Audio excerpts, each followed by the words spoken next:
Hello friends, welcome back to the new tutorial of the React in Hindi. तो आज की video में बात करेंगे how to call API in React. ठीक है। और उससे डेटा कैसे प्रिंट करवाना है रिएक्ट के अंदर, वो भी आज मैं आपको बताऊंगा, क्योंकि एपीआई कॉल फ्रंट एंड में तो होनी ही है, रिएक्ट में करनी ही है आपने। ठीक है। तो वो कैसे करनी है वो मैं आपको बताऊंगा। चैनल को सब्सक्राइब नहीं किया है, चैनल को सब्सक्राइब कर ले। वीडियो अच्छी लगे वीडियो को लाइक शेयर और कमेंट कर दीजिए। तो स्टार्ट करते हैं। तो सबसे पहले हमें यूज करना है इंपोर्ट रिएक्ट यूज स्टेट और यूज इफेक्ट।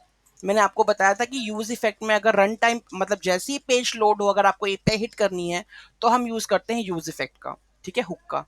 ये मैंने आपको यूज इफेक्ट कब यूज करना है मैंने बताया था कि जब भी आपको मतलब कि फर्स्ट पेज जैसे ही रेंडर हो, जैसे सपोज मान लो कि जैसे कि अगर मोबाइल ऐप चेक भी करते हैं या फिर वेबसाइट भी चेक करते हैं, तो वहां पे जैसे कि मान लो स्लाइडर आ रहा होता है, ठीक है, कहीं पे कंटेंट आ रहा होता है बहुत बड़ा, ठीक है। तो उसके लिए उस टाइम पे हमें क्या करना होता है कि यूज इफेक्ट के अंदर वो एपीआई कॉल करके वो डेटा हमें क्या करना होता है, सेट करना होता है। उसके बाद वो रेंडर कर देना होता है अपने डिव टैग में। ठीक है। तो सेम चीज मैंने की है। जैसे ही यूज इफेक्ट में गए हम, मैंने क्या किया, फेच डेटा का फंक्शन कॉल किया। ठीक है। उस मैंने एक एपीआई ली। ठीक है। वेट फेच मेथड से क्या होता है, एपीआई कॉल होती है, तो फेच मेथड होता है कॉल एपीआई कॉल के लिए। मैंने ये जावास्क्रिप्ट में बताया हुआ है। ठीक है। इससे जो भी आपका एंड पॉइंट है गेट की, यहाँ पे सिर्फ अभी गेट की एपीआई यूज होगी। चाहे आप पोस्ट है, पुट है, डिलीट है, वो भी यूज कर सकते हो। ठीक है। अभी तो मैं डाटा फेच कर रहा हूँ इसमें। ठीक है। अब जब इसमें से डेटा एपीआई हिट होगी तो वो किस में आता है, रिस्पॉन्स डॉट जेसन में आता है। ठीक है। तो अगर मैं यहाँ पे प्रिंट करूँ तो मेरा डेटा क्या आया है। ठीक है। अगर मैंने ये एपीआई हिट किया तो आपको स्टेप बाय स्टेप चेक करना है कि वो डेटा क्या है। कंसोल डॉट लॉग, ये रहा मेरा डेटा। तो चेक करते हैं कि डेटा क्या है मेरे पास। तो ये मैं F12 करता हूँ। ठीक है। ये डेटा आ गया मेरे पास। इसके अंदर मेरे पास क्या है, एरे ऑफ ऑब्जेक्ट आया है। ठीक है। तो अगर मैं इसकी एपीआई देखूँ तो इसमें क्या है, अगर नेटवर्क पे जाऊँ तो इसकी एपीआई में क्या हिट आएगी हमारे पास ये रही एपीआई। तो रिस्पॉन्स क्या है हमारे पास, ये आया ऑब्जेक्ट ऑब्जेक्ट।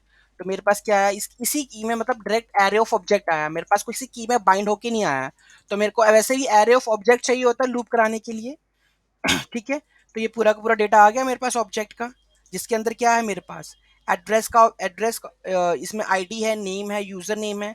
उसके बाद एड्रेस का ऑब्जेक्ट है। उसके बाद कंपनी की डिटेल्स है। ठीक है। तो ये धीरे धीरे करके आप इस ऑब्जेक्ट से फाइंड आउट भी कर सकते हो। ठीक है। मेरे को क्या था कि मेरे को सिर्फ और सिर्फ जो भी डेटा है मैंने इस सेट डेटा के अंदर क्या कर दिया, सेट कर दिया। तो इसके अंदर मेरे पास पूरा का पूरा एरे ऑफ ऑब्जेक्ट है। ठीक है। डेटा डॉट मैप आइटम करके मैंने क्या किया, आइटम डॉट आईडी निकाल दी। मेरे पास आइटम की आईडी है 1, नेम है इसमें मेरे पास, यूजर नेम है। ठीक है। उसके बाद डॉट एड्रेस करके मैं आगे निकाल सकता हूँ। ठीक है। यहाँ पे मैंने सिर्फ क्या किया, आइटम डॉट नेम किया है। ठीक है। मैं यहाँ पे क्या करूंगा, आइटम अगर मेरे को नेम चाहिए तो नेम लिख लूंगा। अगर मेरे को यूजर नेम चाहिए तो इसमें से निकालूंगा नेम के, यहाँ पे क्या आएगा, यूजर नेम। तो आइटम डॉट यहाँ पे क्या आएगा, उस ऑब्जेक्ट में से निकालूंगा तो क्या आएगा, आइटम डॉट यूजर नेम। ठीक है। अगर मैं इसको सेव करूंगा तो यहाँ पे क्या आ जाएगा, यूजर नेम भी सारे आगे। पहले लेने ग्रेड का आगे क्या लिखा हुआ है इसके अंदर, इसका यूजर नेम क्या है, लेने ग्राम का ब्रेट यूजर नेम है। तो यहाँ पे ब्रेट यूजर नेम आ गया यहाँ पे। ठीक है। अब सपोज मान लो इसका नेम आ गया, अब उसके बाद शायद इसका ईमेल भी होगा। ठीक है। ये हो गया ऑब्जेक्ट। अगर हम यहाँ पे अगर मेरे को सिटी चाहिए यहाँ से, ठीक है, तो एड्रेस वाले कॉलम से सिटी आएगी मेरे पास। ठीक है। तो ये अगर मेरे को चाहिए यहाँ पे तो मैं यहाँ पे क्या करूंगा, एक और चीज लिखूंगा, आइटम डॉट, अब मुझे चाहिए एड्रेस से, तो यहाँ पे लिखो item dot address dot city. ठीक है। ये मैंने लिखा। तो यहाँ पे मेरी सिटी भी आ गई साथ साथ, देख रहे हो यहाँ पे। तो इस तरीके से क्या होता है कि जब भी आपको, अब मेरे पास पूरा का पूरा एरे ऑफ ऑब्जेक्ट है। अब ऑब्जेक्ट में से डेटा कैसे निकालना है वो भी मैंने जावास्क्रिप्ट में आपको बताया हुआ है, डॉट के साथ निकलता है। या तो आप यहाँ पे क्या करो, डिस्ट्रक्चर कर लो, क्या कहते हैं, आपके पास जो भी डेटा है उसके करस्पॉन्डिंग डेटा क्या कर लो, फेच कर लो। ठीक है। तो ये ऐसे क्या करते हैं, एपीआई कॉल करते हैं, और एपीआई से डेटा निकालना कैसे है और रेंडर कैसे कराना है वो आपको ऑब्जेक्ट की पूरी नॉलेज होनी चाहिए। जब आपके पास पूरा का पूरा एरे ऑफ ऑब्जेक्ट आ गया तो आपके दिमाग में हिट करना चाहिए, जब मेरे पास एरे ऑफ ऑब्जेक्ट है अब उसको लूप पे घुमाना है। लूप को घुमाने के लिए मैंने क्या किया, मैप फंक्शन का यूज किया। ठीक है। जो जो मेरे को आइटम्स चाहिए वो मैं क्या करूंगा, ऑब्जेक्ट से निकाल लूंगा। ठीक है। चाहे मुझे नेम चाहिए, यूजर नेम चाहिए या फिर ईमेल चाहिए, तो मैंने क्या किया, यहाँ पे एक्सट्रैक्ट किया है।